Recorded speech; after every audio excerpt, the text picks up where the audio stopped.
In the past decade, India's two most influential spiritual leaders, Sadhguru Jaggi Vasudev of the Isha Foundation and Sri Sri Ravi Shankar of the Art of Living, have reached hundreds of millions worldwide.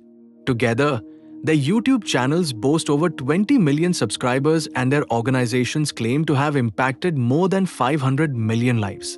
Yet, behind the public smiles, speeches, and occasional praise for one another, followers and critics alike have noticed subtle jabs, conflicting statements, and differing philosophies. Is there a hidden spiritual rivalry?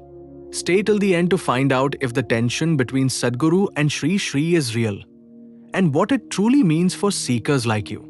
On the surface, Sadhguru and Sri Sri appear united in purpose, spreading yoga, meditation, and inner well-being across the globe. Both have addressed the United Nations, both have met global leaders, and both have dedicated their lives to uplifting humanity. Yet, when we zoom in on their public talks, interviews, and written works, we see nuanced differences. Sometimes these differences are philosophical. Other times, they're personal interpretations of ancient practices. And every now and then, those differences surface in ways that make people wonder if there's more than meets the eye. One of the earliest sparks of perceived rivalry came when Sri Sri, in an interview, hinted that certain meditation practices being taught today were incomplete or potentially risky without the right preparation. Followers quickly linked this to Sadhguru's Shambhavi Mahamudra initiation, which had been growing in popularity at the time. While Sri Sri never mentioned Sadhguru's name, the timing and tone made waves in spiritual circles. Sadhguru, for his part, has often emphasized that half-baked spiritual practices are dangerous, but he insists his methods are complete and safe if learned properly. In public events, both leaders have occasionally praised each other's work. Sri Sri has called Sadhguru a dedicated yogi, while Sadhguru has referred to Sri Sri as a tireless servant of humanity. However, according to insiders and long-time followers, there's a pattern. The praise is often quickly followed by clarification of differences in approach. This subtle balancing act keeps the public image cordial while ensuring that neither leader's unique identity is overshadowed. One of the clearest distinctions is in their signature offerings. Sadhguru's global symbol is the Adiyogi, the first yogi, representing yoga in its entirety. His flagship practice, Shambhavi Mahamudra, is rooted in yogi kriyas designed for deep inner stillness. Sri Sri, on the other hand, is synonymous with Sudarshan Kriya, a rhythmic breathing technique he claims to have received as a revelation during meditation. While both practices aim to elevate consciousness, their philosophical bases differ, and each leader has subtly highlighted why their method addresses modern needs better. Things get more interesting when their work overlaps. Both have entered spaces like environmental activism, Sadhguru with Rally for Rivers and Save Soil, Sri Sri with large-scale tree planting and water conservation programs. Both engage in peace-building initiatives in conflict zones.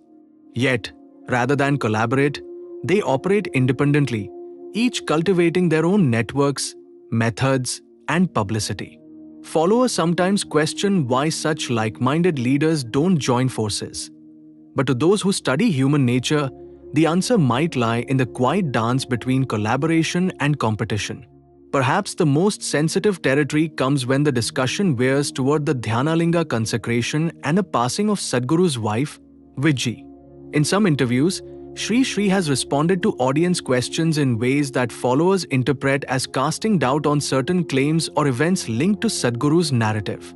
Again, no direct accusations, but enough allusions to keep the debate alive in online forums and private gatherings.